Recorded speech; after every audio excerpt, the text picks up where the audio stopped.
When you start choosing good thoughts, you start making good choices. So friends, जैसे यहाँ हो भी रहा है, with one of your good choice you are with be right now. मेरा नाम है प्रिया जैन और एम विद राकेश चैनल में आप सभी का स्वागत है। एक बार फिर हाजिर हूँ 31 मार्च करंट अफेयर्स के साथ। शुरू करते हैं आज का सेशन लास्ट वीडियो में पूछे गए प्रश्न के जवाब के साथ।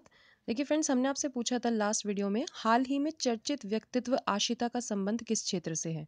तो बहुत सारे बच्चों ने इसका सही जवाब दिया। सबसे पहले तो मैं उन्हीं बच्चों को थैंक्स करना चाहूँगी जो बच्चे इसका आंसर करते हैं कमेंट करके, और साथ में उन बच्चों को तो एक बड़ा थैंक्स जो बहुत एक्सप्लेन करके आंसर करते हैं। मैं आशा रखूँगी कि जो और स्टूडेंट्स हैं वो भी आप लोगों से इंस्पायर्ड हों और इस सीरीज़ में जुड़ें। तो देखिए, हाल ही में मलयालम लेखिका और कवियत्री आशिता का निधन हुआ है, जिनका संबंध लेखन से था। बिल्कुल सही जवाब दिया है। देखिए फ्रेंड्स, अभी थोड़े दिन पहले भी 2-3 दिन पहले की वीडियो में भी मैंने आपसे क्वेश्चन पूछा था कि विंजा मुरी अनुसुया देवी जो हैं, उनका किसी डिसीज़ के चलते, किसी बीमारी के चलते निधन हो गया था। रेडियो कमेंटेटर और तेलुगु सिंगर, और बहुत सारी हम कह सकते हैं कि बहुत सारी कलाओं से वे निपुण थी। तो उनकी भी हाल ही में जो है वो उनका भी निधन हुआ था। तो आप ये चीज़ें याद रखा करें, ठीक है ना। ये नाम आपको याद रखने हैं जिनका हाल ही में इस तरीके से निधन हो रहा है, क्योंकि ये बहुत ही इम्पोर्टेंट नाम बन जाते हैं आने वाली परीक्षाओं के लिए। बढ़ते हैं आज के प्रश्न की तरफ। हाल ही में किसे प्रवासी भारतीय सम्मान प्रदान किया गया। तो देखिए, ऑप्शंस आपके सामने हैं, आप कमेंट करके इसका आंसर दे सकते हैं। बढ़ते हैं नेक्स्ट क्वेश्चन की तरफ। आज का सेशन का फर्स्ट क्वेश्चन, भारत में बैंकों का पहला त्रिपक्षीय विलय में कौन सा बैंक शामिल नहीं है। तो देखिए फ्रेंड्स, इसके बारे में बात कर लेते हैं। देखिए, जो गवर्नमेंट है उसने हाल ही में प्रपोज किया है 3 बैंक्स का मर्जर, 3 बैंकों का मर्ज उसने प्रपोज किया है। और उसमें कौन कौन से बैंक है, bank of Baroda, Vijay bank और देना बैंक। अगर हम बात करें तो इनको मर्ज करने का जो एम रखा गया वो क्या है, मतलब क्यों ऐसा किया गया कि इनको मर्ज किया जाए। तो देखिए, इसका एम है, सिंपली सिर्फ इतना एम है कि जो आपका कंट्री के जो थर्ड बिगेस्ट लैंडर जो है वो क्रिएट हो जाए, इसलिए इसको किया गया। और इसके बाद आपका जो बैंक ऑफ बड़ौदा है उसका नाम इस सीरीज़ में शामिल हो जाएगा, वो थर्ड बिगेस्ट लैंडर बन जाएगा देश का।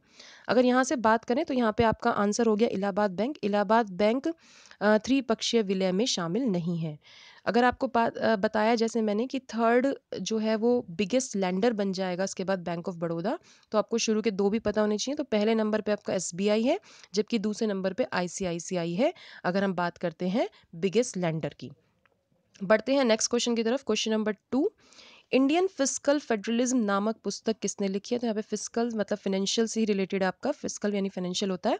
तो देखिए, इंडियन फिस्कल फेडरलिज्म की अगर हम बात कर रहे हैं तो किसने लिखी है बुक, इसका सही जवाब है ऑप्शन ए, वाई.वी. रेड्डी ने। देखिए, वाई.वी. रेड्डी जी के बारे में बात करें तो आरबीआई के पूर्व गवर्नर व 14वें वित्त आयोग के अध्यक्ष वाई.वी. रेड्डी, और अगर एक और पर्सन है इसके साथ जुड़े हुए, तेलंगाना सरकार के वित्त सलाहकार जी.आर. रेड्डी ने इंडियन फिस्कल फेडरलिज्म नामक पुस्तक को संयुक्त रूप से लिखा है। तो आप यहाँ से दोनों नाम याद रखेंगे कि दोनों ने संयुक्त रूप से इस पुस्तक को लिखा है।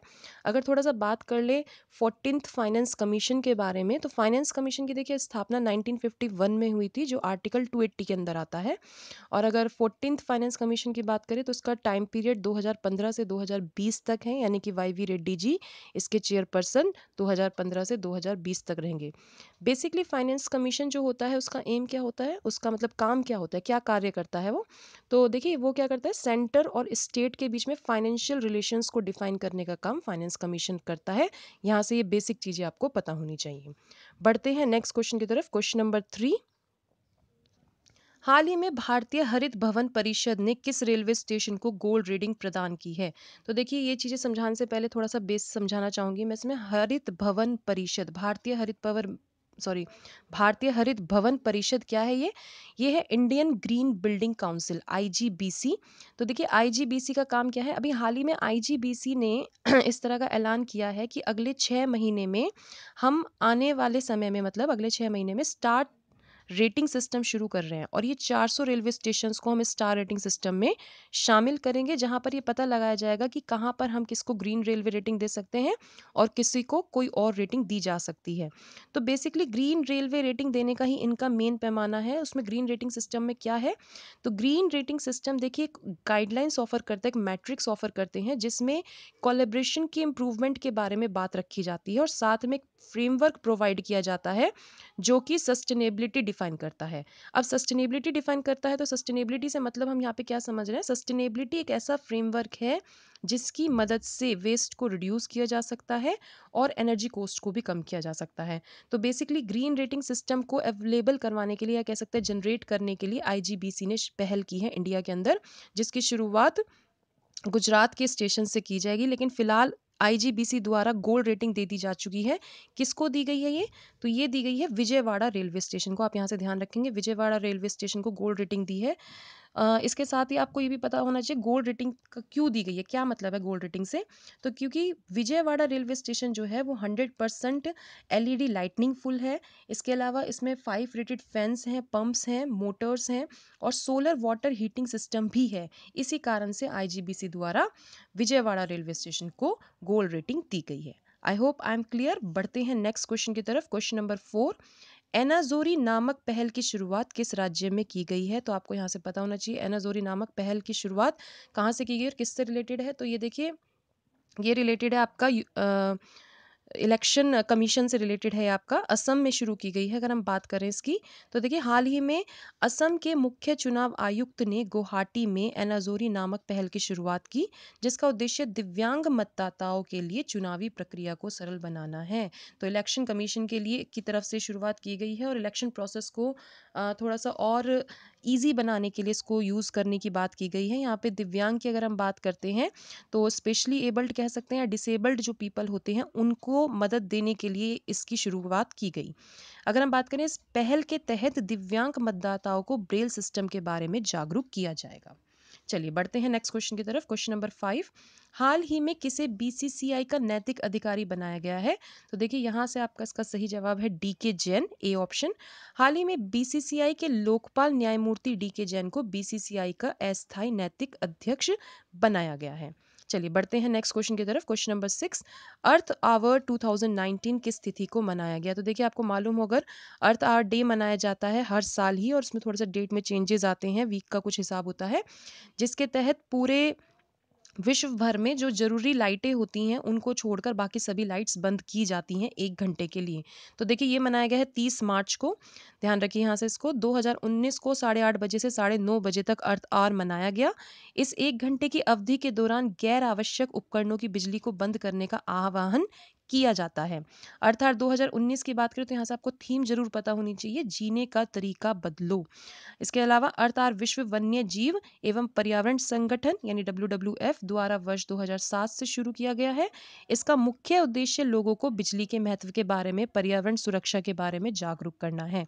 तो देखिए थोड़ा सा जागरूकता आप भी बढ़ाइए। अगर आप भी अपने आसपास देखते हैं कि इलेक्ट्रिसिटी कहीं पे वेस्ट हो रही है, एज रिसोर्सेज जो है वो अब बड़ी मुश्किल से अवेलेबल हो रहे हैं इलेक्ट्रिसिटी को प्रोड्यूस करने के, तो आप में भी अवेयरनेस होनी चाहिए कि आप खुद भी इलेक्ट्रिसिटी वेस्ट करने से रोकें अपने आप को। और अगर आपको आसपास इस तरीके की चीज़ें दिख रही हैं तो उनके लिए भी आप लोगों को अवेयर करवाएं। बढ़ते हैं नेक्स्ट क्वेश्चन की तरफ। क्वेश्चन नंबर 7, हाल ही में किस अंतर्राष्ट्रीय संगठन ने आतंकवादी फंडिंग पर रोक लगाने के उद्देश्य को का प्रस्ताव पारित किया है। तो देखिए ये उद्देश्य कहाँ पर किसने प्रस्ताव को पारित किया है, तो ये किया है संयुक्त राष्ट्र सुरक्षा परिषद ने। देखिए बात कर लेते हैं यूनाइटेड नेशन सिक्योरिटी काउंसिल की। तो देखिए हाल ही में संयुक्त राष्ट्र सुरक्षा परिषद ने आतंकवादी फंडिंग को रोकने के लिए प्रस्ताव पारित किया है। इस प्रस्ताव के तहत सदस्य देशों को आतंकवादी फंडिंग के विरुद्ध कानून लागू करने के लिए कहा गया है। जैसे कि आप जानते हैं आज के समय में ये जो आतंकवाद है ये बहुत ज़्यादा बढ़ गया है। तो देखिए आतंकवाद अपने आप में कैसे फैल रहा है, कोई ना कोई देश तो इसकी मदद कर रहा है, इसको फंडिंग कर रहा है। तो उसी चीज़ को रोकने के लिए, उसी चीज़ की रोकथाम के लिए इस ऑर्डर को जो है रेगुलेट किया गया है। बढ़ते हैं नेक्स्ट क्वेश्चन की तरफ। क्वेश्चन नंबर 8, किस भारतीय को ऑक्सफोर्ड विश्वविद्यालय ने बोडले मेडल 2019 से सम्मानित किया है। तो देखिए यहाँ पर इसका सही जवाब है अमर्त्य सेन। हाल ही में नोबेल पुरस्कार विजेता, कब मिला था इन्हें, अमर्त्य सेन को नोबेल पुरस्कार कब मिला था? 1998 में। अर्थशास्त्री अमर्त्य सेन को प्रतिष्ठित ऑक्सफोर्ड विश्वविद्यालय के बोर्ड ने बोडले मेडल 2019 से सम्मानित किया है। अगर देखें तो यह पुरस्कार साहित्य, संस्कृत, विज्ञान और संचार इत्यादि क्षेत्र में प्रदान किया जाता है। तो देखिए, अमर्त्य सेन इंडियन इकोनॉमिस्ट और फिलोसोफर हैं और इनको नोबेल प्राइज़ 1998 में मिला था, यहाँ से आपको पता होना चाहिए। साथ में इंडिया का भारत रत्न भी इनको मिल चुका है 1999 में। और ये हाल ही में 2019 में बॉडले मेडल। चलिए बढ़ते हैं next question. Question number 9, Bharat के किस राज्य में विश्व का सबसे ऊंचा मतदान केंद्र बनाया गया? तो देखिए, सबसे ऊंचा मतदान केंद्र बना Himachal Pradesh, option is the correct answer. 17वीं लोकसभा चुनाव हेतु विश्व का सबसे ऊंचा मतदान केंद्र हिमाचल प्रदेश के लाहौल स्पीति जिले के ताशीगंग में बनाया गया है। तो यहाँ से आपको ये पता होना चाहिए कि कौन से प्रदेश में बना है, इसके अलावा कौन से लोकसभा चुनाव के लिए बना है, और इसका जिला भी आपको याद होना चाहिए। बढ़ते हैं नेक्स्ट क्वेश्चन, आज के लास्ट क्वेश्चन की तरफ। हाल ही में कहाँ विश्व की सबसे ऊंची लंबी नमक की गुफा की खोज की गई है? तो देखिए, ये की गई है इजराइल में। हाल ही में इजराइल खोजकर्ताओं द्वारा मृत सागर के दक्षिण पश्चिम में विश्व की सबसे लंबी नमक की गुफा की खोज की गई है। इसका नाम आपको पता होना चाहिए, मालम इसका नाम रखा गया है। अगर ध्यान दे तो सबसे पहले, अगर इससे पहले ईरान में सबसे लंबी नमक की गुफा थी, लेकिन अभी हाल ही में इजराइल में हो गई है, जिसका नाम मालम है। तो फ्रेंड्स, इसी के साथ हमारा आज का सेशन समाप्त होता है। अगर आपको वीडियो थोड़ा भी यूज़फुल लगा हो तो प्लीज़ लाइक करें, प्लीज़ वीडियो शेयर करें ताकि और लोगों की भी मदद हो जाए।